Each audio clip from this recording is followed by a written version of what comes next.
नमो तस्सा भगवतो अरहतो Swami Vivekanand Subharti University, one of the leading universities of North India. 250 acres campus, 220 plus professional and vocational programs, 20,000 plus students. Give wings to your career with Swami Vivekanand Subharti University. NH 58 Meerut, Delhi, NCR. Subharti cancer institute विश्व की अत्याधुनिक machine द्वारा cancer का हर तरह का इलाज, साथ ही MRI, cardiac CT scan, kidney, hip and joint transplant, hair transplant, endoscopy, laparoscopy, neurosurgery आदि सुविधा भी उपलब्ध हैं। 24 hours emergency, dialysis and diagnostic services. Subharti hospital, NH 58 Meerut. Raj Bihari Bose, Subharti University, Dehradun. The road to your professional development starts here. Registration and admissions are open. For more info, dial 761-758-5561, 761-758-5566 or log into our website www.rbbsu.edu.in. नमो बुद्धाय। मैं RP Singh आप सभी का हार्दिक स्वागत करता हूं हमारे विशेष कार्यक्रम धम्मदीप में। दर्शकों, जैसा कि आपको विदित है, धम्मदीप एक ऐसा कार्यक्रम है जिसमें तथागत बुद्ध के जीवन पर आधारित हर पहलू पर आप तक इस विषय के जाने माने विशेषज्ञों द्वारा जानकारी दी जाती है। और इसी क्रम में आज हम आपको ले चलते हैं देहरादून, उत्तराखंड। अब हम देहरादून स्टूडियो से डॉक्टर साहतु सेंडर जी, जो हमारे साथ देहरादून स्टूडियो से जुड़ रही हैं, उनको लेते हैं। डॉक्टर सेंडर जी का जन्म म्यांमार में हुआ और उन्होंने बुद्धिज़्म पर उच्च शिक्षा प्राप्त की तथा देश विदेश के अनेकों बड़े शिक्षण संस्थानों के जुड़ने के साथ साथ बहुत से सम्मानों से अलंकृत हुई।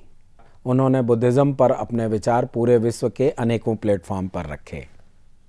आज इसी क्रम में हम थाईलैंड में बुद्धिज़्म विषय पर विस्तार से चर्चा करेंगे। आज यह इंग्लिश में बोलेंगी, लेकिन हम अपने हिंदी दर्शकों के लिए उसकी सबटाइटल अपने चैनल के स्क्रीन पे लगातार चलते रहेंगे।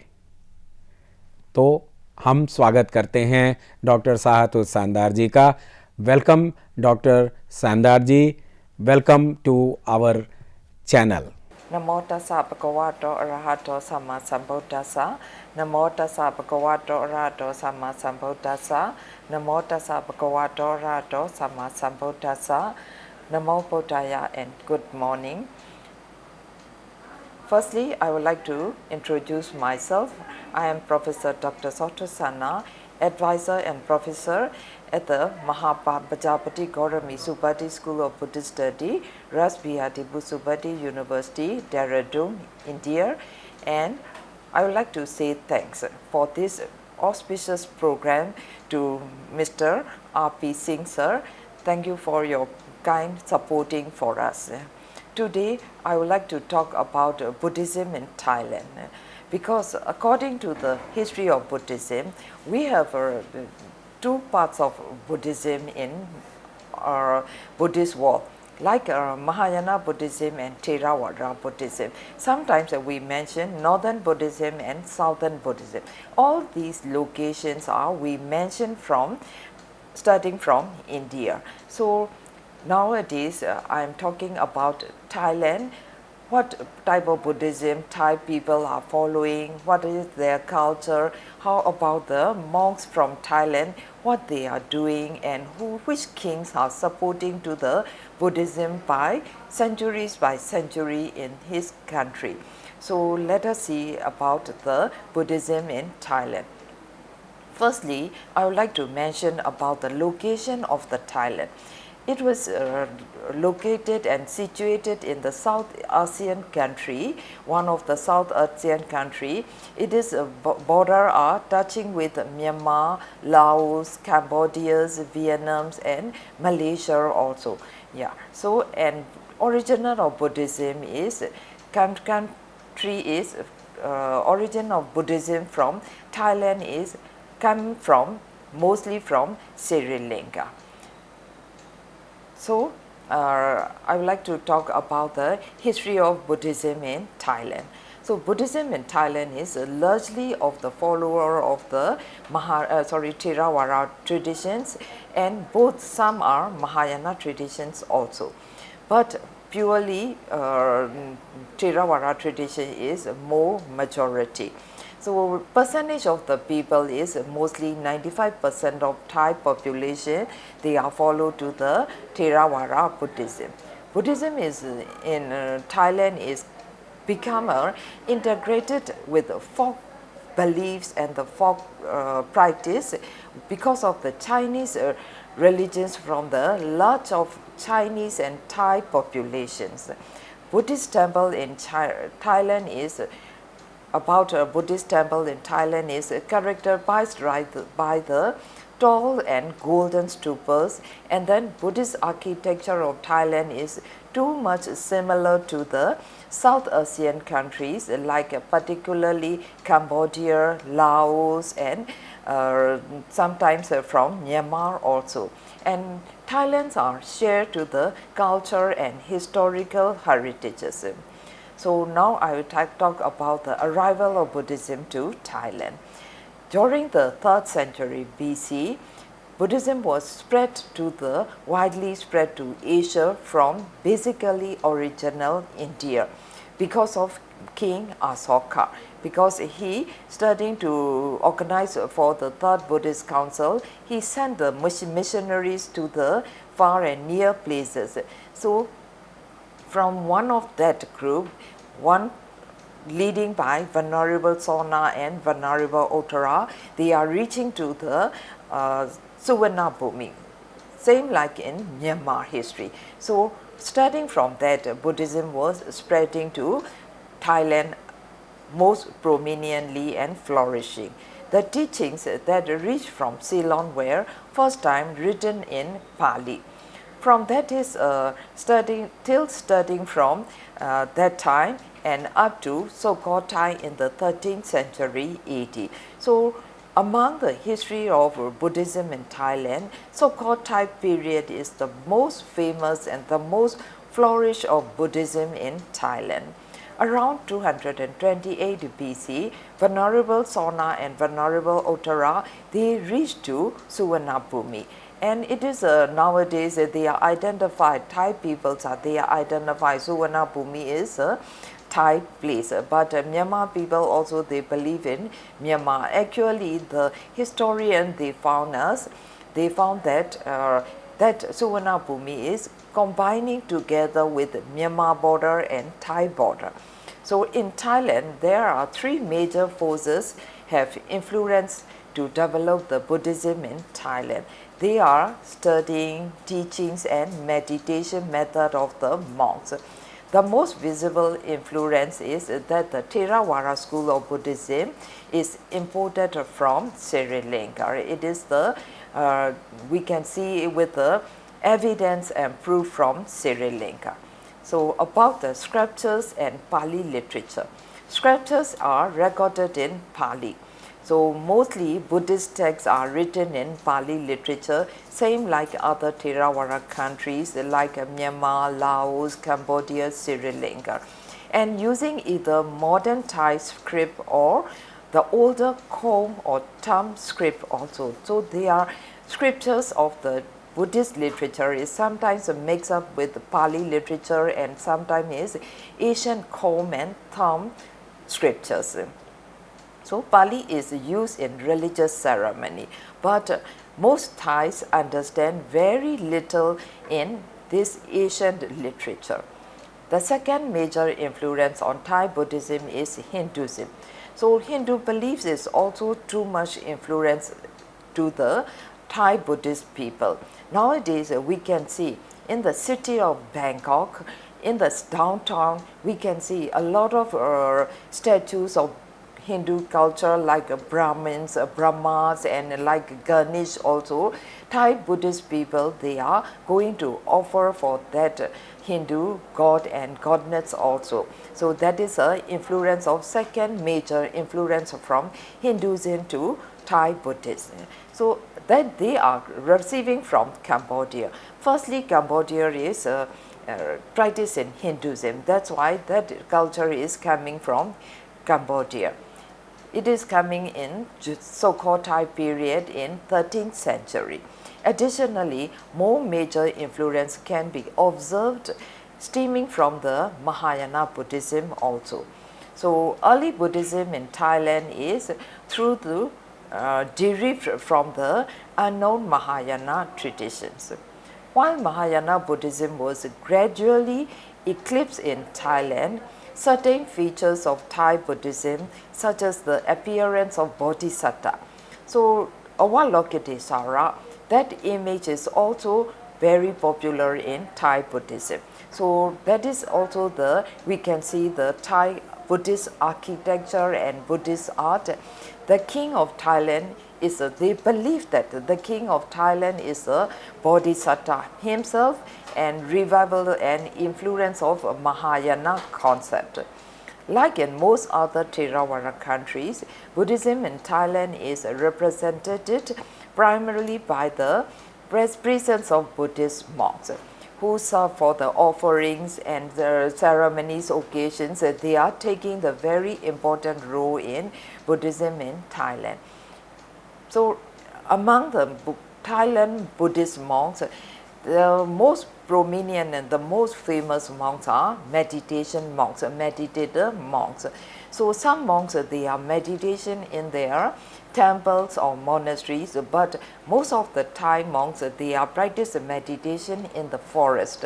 That's why in Thailand, one of the famous usage of the Buddhism words is forest monks. So not only from Thai monks, but also from other European countries, some very pious Buddhists, they came and practiced a meditation in the forest. Finally, they are staying and dwelling in the forest. They practice meditation in the forest together with the Thai monks and other European monks and some American monks also. So that is a very famous societies in Thailand.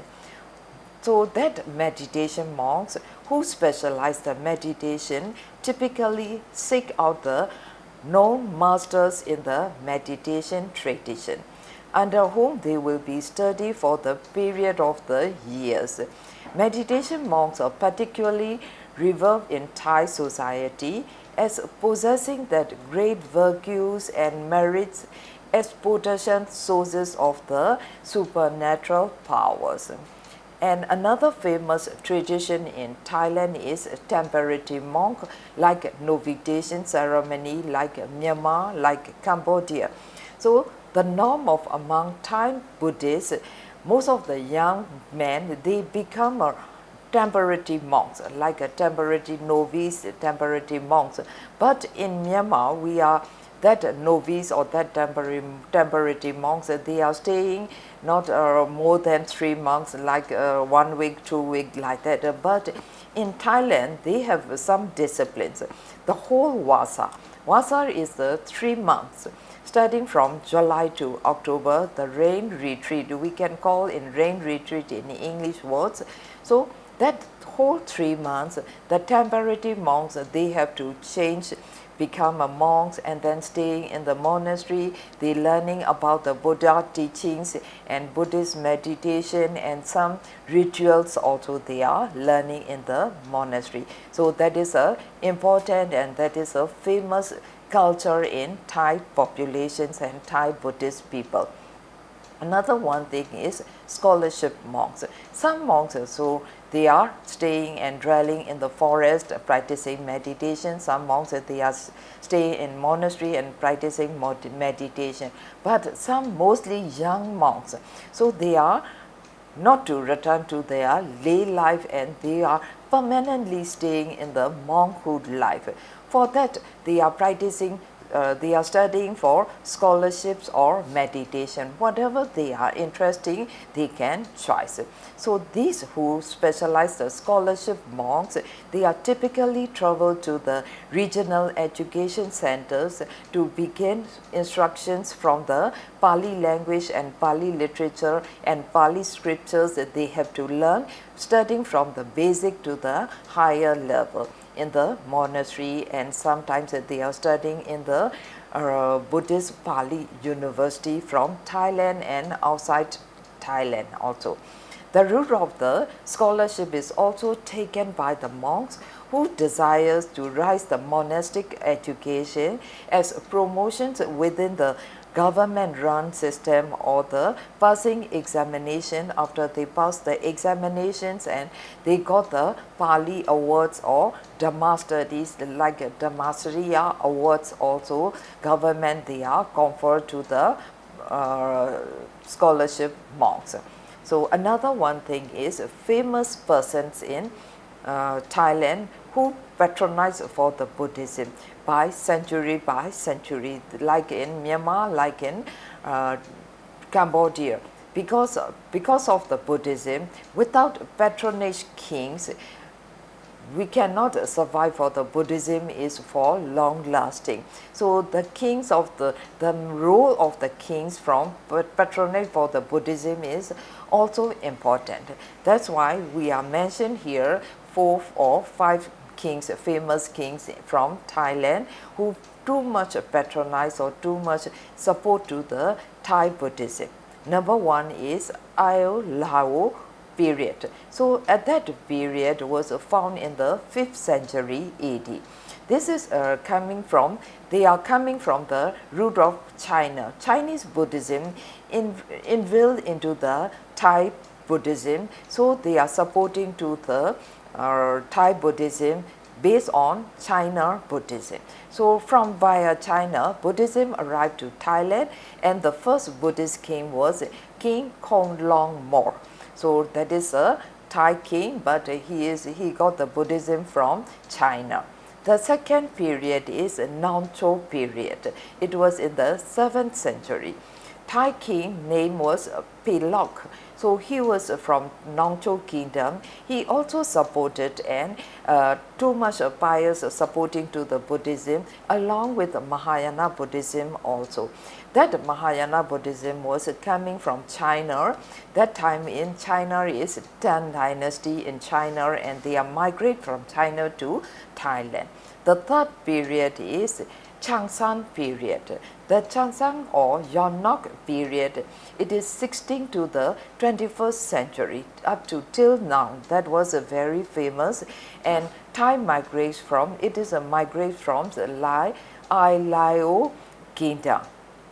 They believe that, Thai people, they believe that strolling to the Theravada traditions, they got from Mon divisions from Myanmar. That Mon divisions is nowadays Mon divisions we calling, but in the ancient time we are calling from Suvarnabhumi or Tata. So from that place, Buddhism also arrived to Thailand also, and Mahayana Buddhism coming from Cambodia also. So Thailand is the center of Myanmar, Cambodia and China. So all 3 types of Buddhism are arrived to Thailand, and Mahayana of Nongcho kingdom is famous.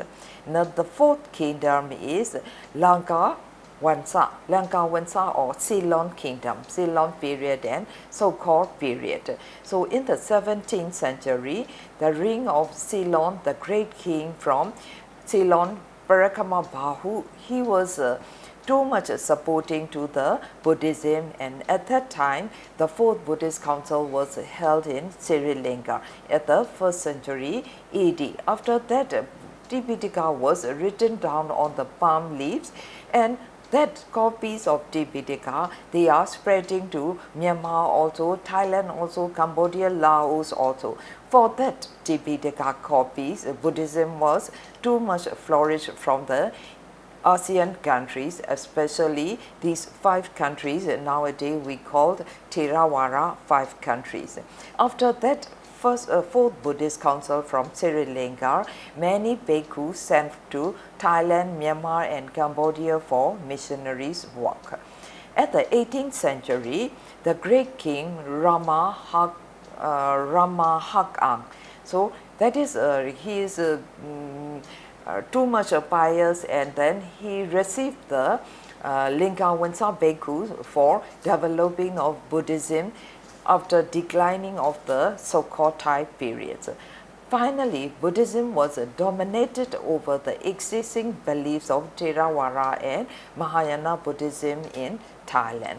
So the fifth period is Chamai period, that is in 19th century.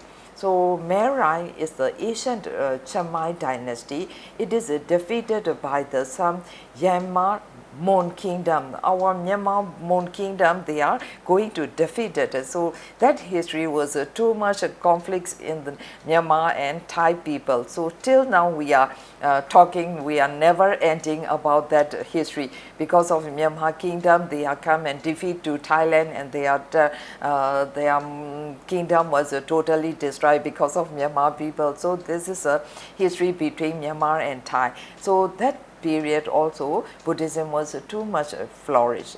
During that time, Theravada Buddhism of Ceylon had been brought to their flourishing state of Mon from Myanmar, and then so-called Thai from the northwestern part of Thailand. They are combining together and they are rooted in Thailand for flourishing the Buddhism in Thailand.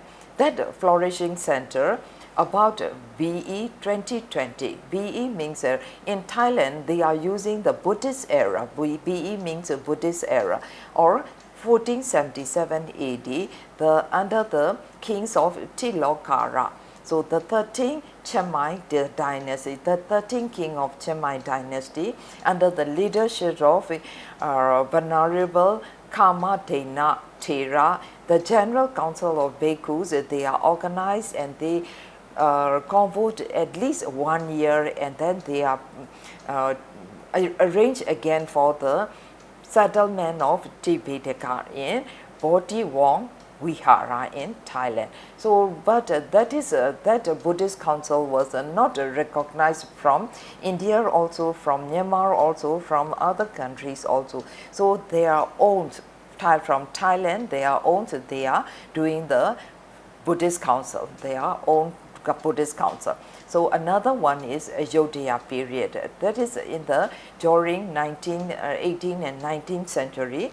So the decline of so-called Thai period, King Uthong, and then Suponama, the province of Suponama, and under the so-called Thai period, they are proclaimed his state as independent of so-called Thai power. After that, he built the capital of Sri Ayodhya, southern part of so-called Thai state, and then that kingdom was lasted along 417 years, around with 33 kingdoms, so long kingdoms.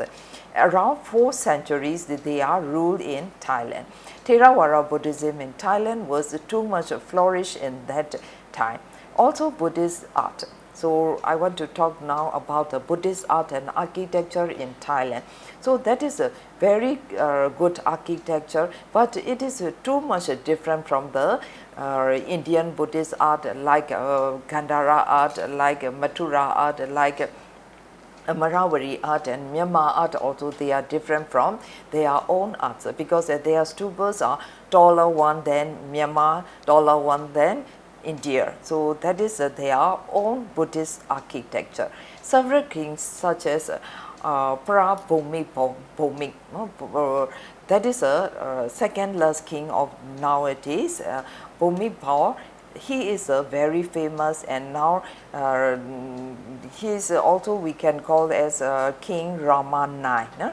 So that is also very famous, and he constructed he constructed and he donated about the Buddhist university, special Buddhist hospital for the bhikkhus, and then famous Buddhist two university he was constructed and donated. Number one is Mahamakuta University in Bangkok in 1946, and another one is Mahachulalongkorn University, Buddhist University, opened in BE 2049 or 1947. That is his donation, and he was too much supporting to the Theravada Buddhism in Thailand.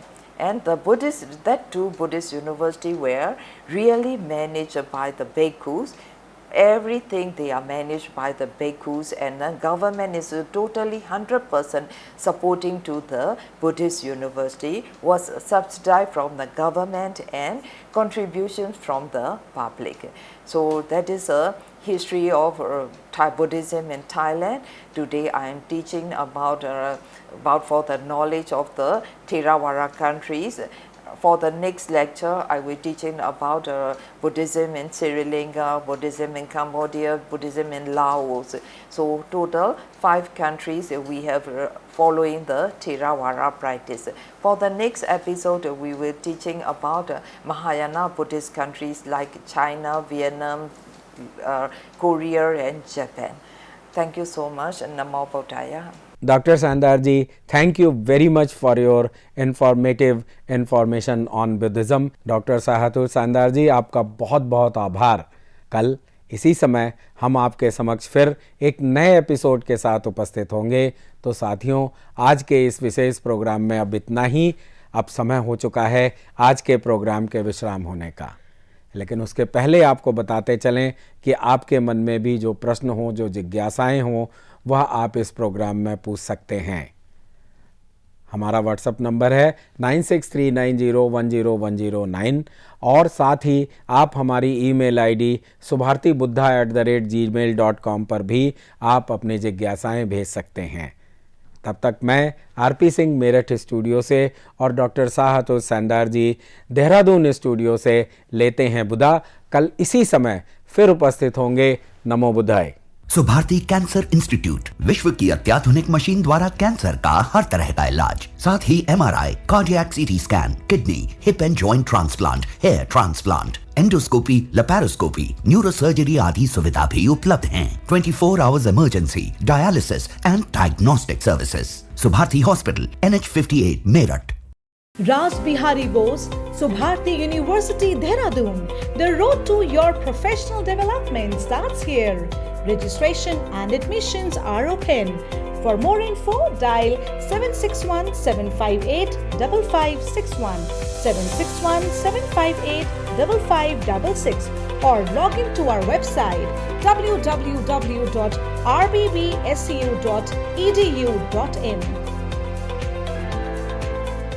Swami Vivekananda Subharti University, one of the leading universities of North India, 250 acres campus, 220 plus professional and vocational programs, 20,000 plus students. Give wings to your career with Swami Vivekananda Subharti University, Meerut, Delhi, NCR. Namo tassa bhagavato arahato